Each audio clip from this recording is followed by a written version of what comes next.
Estamos aqui no Papo de Bar. Moreno, fala sério. Vou falar sério, ó. Luciano Cunha. Nossa. Vai me doutrinar. Alexandre Magalhães. Tá doutrinado. Cara, o Luciano é o cara que criou o doutrinador. Ele é o pai da criança. Esse é o doutrinador, o HQ, que virou o doutrinador, o filme. A gente está aqui no Smoke Lounge. Tá começando mais um Moreno Fala Sério.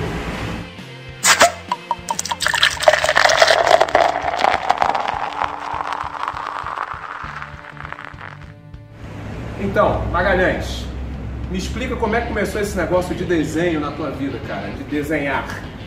Pô, começou bem pequenininho mesmo, que na verdade eu sou paulista, não sei se vocês sabem disso. O meu pai e minha mãe, eles são de Caxias, mas meu pai recebeu um convite de trabalho lá em São Paulo e foi pra lá. Minha mãe já foi grávida, eu nasci lá. E por volta assim dos 2, 3 anos, meu pai notou que eu ficava rabiscando muito. E aí ele começou a incentivar. E aí eu fiz os desenhos, tem um desenho que na época lá tinha, ainda tem, né, a Folhinha de São Paulo, e era um encarte do Maurício de Souza, né, que era só a Turma da Mônica e tal. E aí eu copiei uma historinha lá que era um leão e um ratinho tirando o espinho da mão do leão e tal. Meu pai se amarrou, fez uma foto e deu como lembrança de Natal para os parentes todos daqui do Rio, né. E aí meu pai foi assim desde sempre incentivando. Desde os 5 anos que eu desenho, faço um jardim e tal, e aí deu no que deu. Luciano, contigo, como é que começou esse negócio de desenhar, cara? Cara, eu acho que todo mundo que desenha é assim, né? Também. Desde moleque, minha mãe tem... Mãe é mãe, né? Mãe guarda, então, minha mãe tem lá rabiscos e também historinhas e tal, desde 6 anos. Cara, que maneiro. E aí...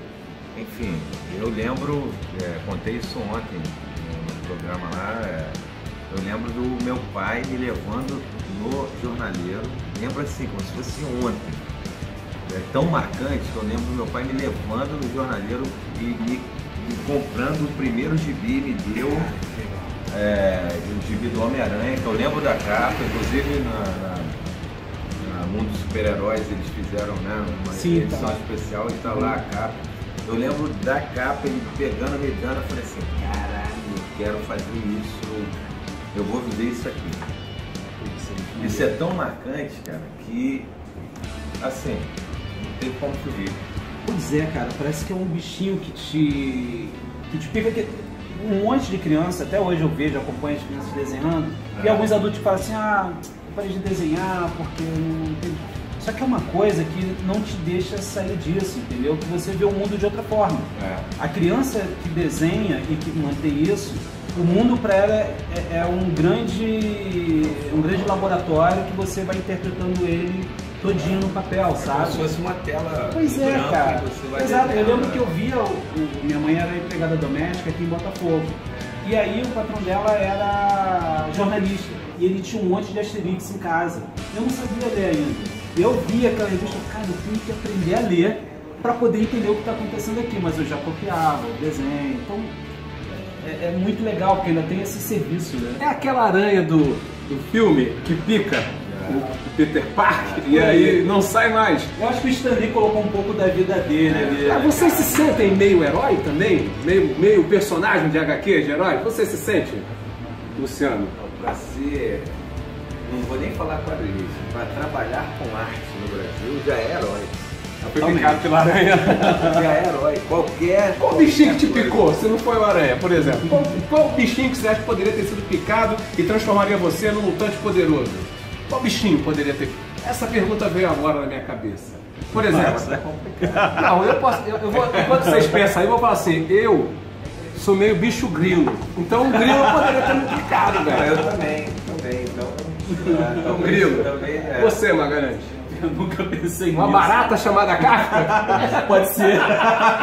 Picada. Dizem que a barata resiste a uma bomba atômica, né? Um bom herói. Já pensou criar um... Pô, mas já fizeram Barata Flamejante. Que era Barata Flamejante? É uma série que passava na Multishow. Barata Flamejante, que era tipo... Era o Kick-Ass brasileiro, né?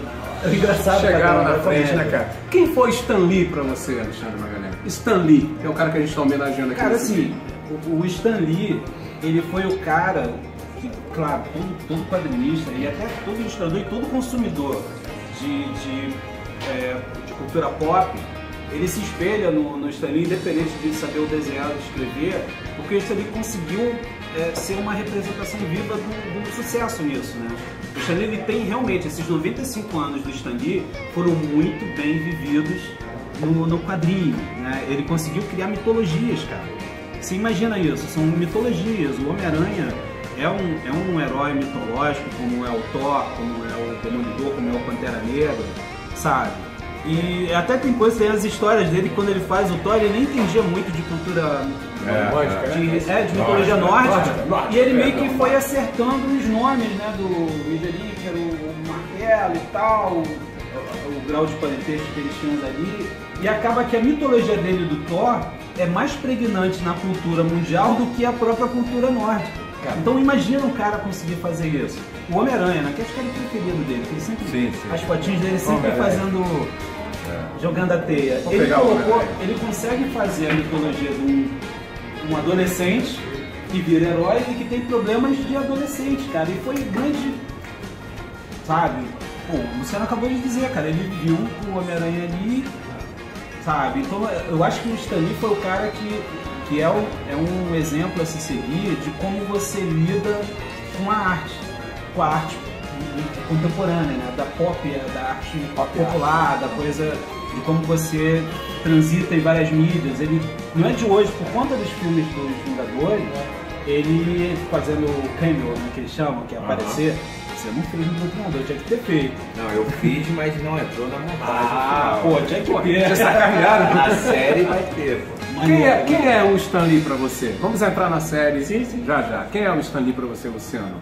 Cara, então, Stan Lee pra mim, cara, eu fico até, entre aspas, triste, vamos dizer assim, de depois, agora, da morte do cara, como a minha timeline é toda, né, das minhas redes sociais, é praticamente toda de quadrinistas, ou, enfim, pessoal ligado à arte, entretenimento, eu fico triste ainda que há pessoas que só pelo apelo de serem polêmicas e quererem alguma atenção para os seus posts, as suas timelines, colocarem em dúvida ainda a importância de um Stan Lee.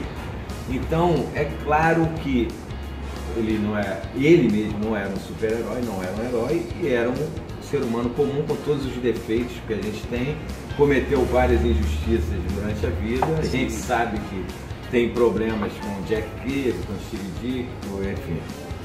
E com outros profissionais isso é normal, entendeu? Mas você duvidar ou colocar em questão a importância de uma figura como essa, sabe? É só para gerar polêmica mesmo, porque, enfim, cara, Stan Lee é um cara que simplesmente, principalmente agora, de 20 anos para cá, ele refundou, entre aspas, porque ele já tinha fundado lá nos anos 60, mas para a indústria de entretenimento em geral, para a indústria de licenciamento, para a indústria de games, para a indústria cinematográfica, a obra do Stan Lee, ou seja, a Marvel, é simplesmente a refundação de toda essa indústria que estava em colapso, em uma fase de, sabe, falência. Não é falência, mas uma crise de conteúdo. Uma crise criativa. Uma crise, exatamente, essa era a palavra. Uma crise criativa. E que a partir de Blade, que todo mundo, né, o pessoal nem lembra. Nem associa o Blade a Marvel, que é um super-herói negro também, importantíssimo. E toda essa, como eu falei, essa refundação dessa indústria, o Blade é tão importante quanto o Homem de Ferro. Sim. E aí o Blade é um personagem negro que muita gente não esquece, quer dizer, muita gente não lembra. E o Pantera Negra aqui na camisa do nosso amigo também tem muita importância agora recente, mas o Blade é um personagem importantíssimo e Stan Lee, ele pega e refunda toda essa essa indústria mundial de entretenimento que hoje a indústria pop deve à Marvel simplesmente toda a fortuna Sim, que eles e a grana hoje. de giro que faz essa coisa e que inclusive vem desaguar no meu personagem que também só chegou aonde chegou por causa desse movimento Essa estrutura que de se adaptações de história em quadrinhos, porque senão com certeza não existiria Doutrinador. Eu digo, poderia até existir o quadrinho, mas com certeza não existiria o filme. Então, que também pode ser, e assim a gente espera, essa era uma das missões de todo o projeto, né, de toda, não só meu, como da Guará, Downtown, Paris Filmes, todos envolvidos, da gente iniciar um mercado de gênero, de filmes de gênero no Brasil, que é importantíssimo para toda a cena, todo o mercado audiovisual. Para a cena brasileiro. audiovisual é importante. É muito importante. O Doutrinador hoje está com uma importância como Stan Lee. O Stan Lee seria aquela caixa, não é o nome daquela caixinha lá, que é basicamente toda a energia dos heróis, que de repente gera energia para o Homem de Ferro, gera energia para outros personagens. É um núcleo de energia